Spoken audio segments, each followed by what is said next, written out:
Hello and good morning to everyone. I am Bhavesh Atodaria from Sivasist Vidyalay. I am teaching English subject. Today, in this lockdown period, we are facing lot many problems, but study must go on. Now, today we will go with the first chapter of 11th standard, The Portrait of a Lady, written by Khushwant Singh. Before that, let me tell you, in this book, Hornbill, we have lot many chapters to learn, and in that now moral highly thinking skill must be developed. So the first chapter today which I have decided to start with is the first chapter, The Portrait of a Lady. Khushwant Singh has used his beautiful intelligence to show the recollection about his grandmother and the strong bondage with her. In this, there are three stages, but before going to that, let us have a brief discussion about grandmother and Khushwant Singh. First phase goes for author and his grandmother. For the 20 years, Khushwant Singh has seen her grandmother and she has always been with wrinkled face and old aged. Though she told him that she was young and pretty once, but grandmother always tried to tell her story, but Khushwant Singh could not believe that she had ever been young or pretty, because he had seen only and only her as a wrinkled faced grandmother. Even she was very religious minded lady. She was short, fat and slightly bent due to her age. Her face has very much wrinkle, crisscross from going here and there. Even she used to wear only white clothes. Her hair always look scattered here and there. Her locks of her hair always here and there. And even her clothes, her walking style and everything was like that. She reflected divine beauty from within, and as author says, she was like the winter landscape in the mountain that looks very beautiful and always pretty attractive. Grandma was like that.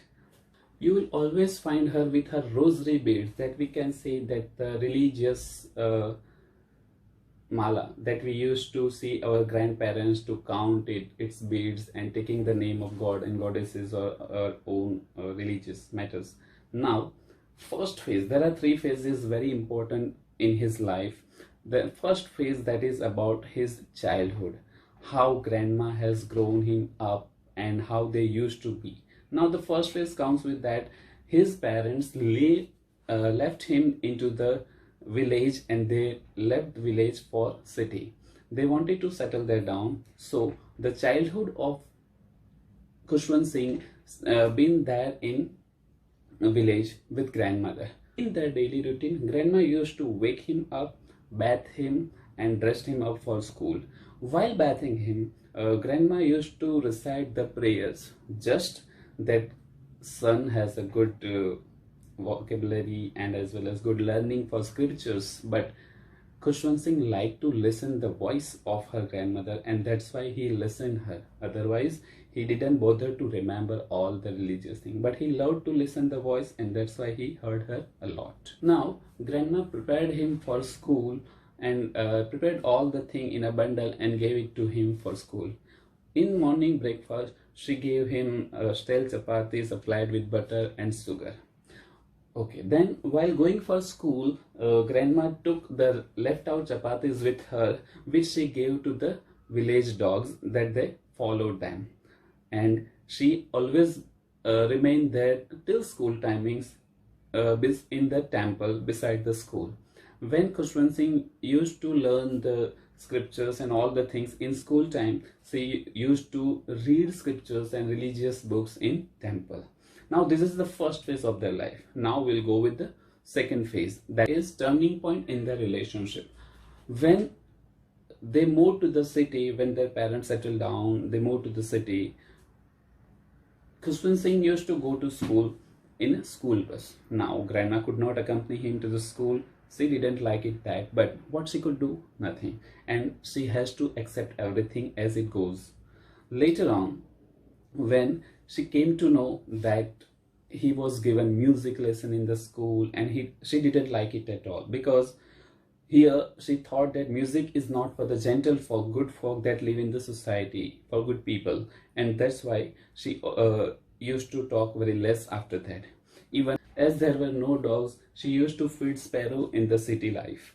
And as the years rolled by, they less meet each other, they talk very less each other, but they share a single room. And that's why a common friendship was there. Even she could no longer help him to the school subjects, as it was there was no learning of scriptures that she didn't like. She didn't know much English and science that was taught in the school, and that's why she rejected him herself from him. And later on, she has focused more and more on her counting of rosary beads, taking the name of gods, and like that. And after that, she rarely talked to him. Now, this was the second phase of their life. Now, the third phase of their life. After that, she rarely talked to him. Now, this was the second phase of their life. Now, the third phase of their life. The third phase tells about that the common link between both of them, their friendship has been snapped away. When author went to study further in the university, he was given his separate room. And when he was given his separate room, the common link of their being together has been snapped away. And now grandma remained totally silent in the home. She did not talk with anyone, always been there with her sparrows and counting of rosary bead and spinning the wheels only. Only in the afternoon she used to be relaxed to feed sparrows, and that has remained always the best and the happiest half an hour of her life. The numbers of sparrows came to her. She was feeding from her hand. Some sparrows came, sat on her shoulder, on her head, but she never then shooed them away. She always welcomed the sparrows and gave them food crumbs, and there was a kind of bondage between sparrows and grandma. When Kushwant Singh decided to go abroad for further studies, grandma went to leave him at railway station.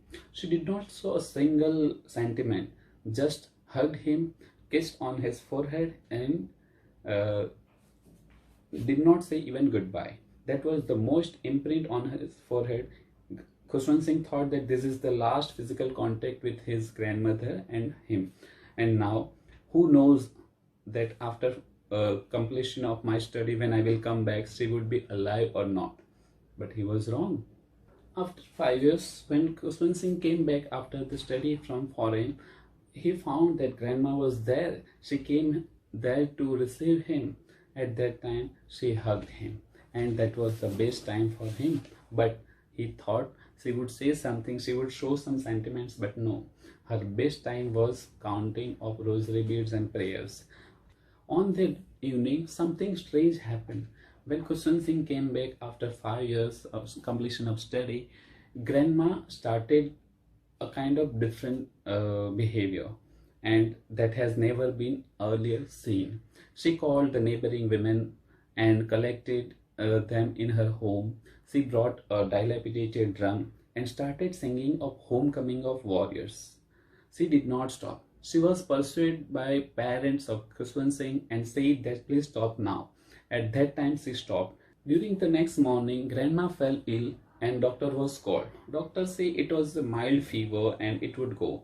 But grandma found that her end was very near, and then she decided not to talk with anyone. She decided not to say anything, and when all tried to talk to her, she said that she wanted to spend the left out time with her God and scriptures. And then she started counting the beads of rosary. And what happened the last? The beads of rosary fell from her hand. She became lifeless. Yes, students, she died.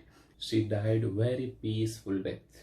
You know, something strange had happened at that time. When rituals of death ceremonial was going on, and they were about to take her body out of the home, there was a strange thing happened.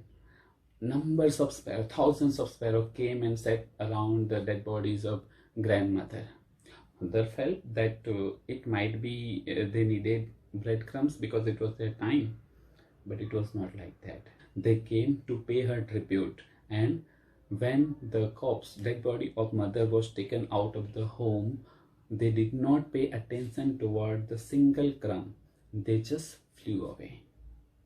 So it was a kind of sympathy, or it was a kind of attachment that has been there with the grandmother. So this is the end of chapter, students.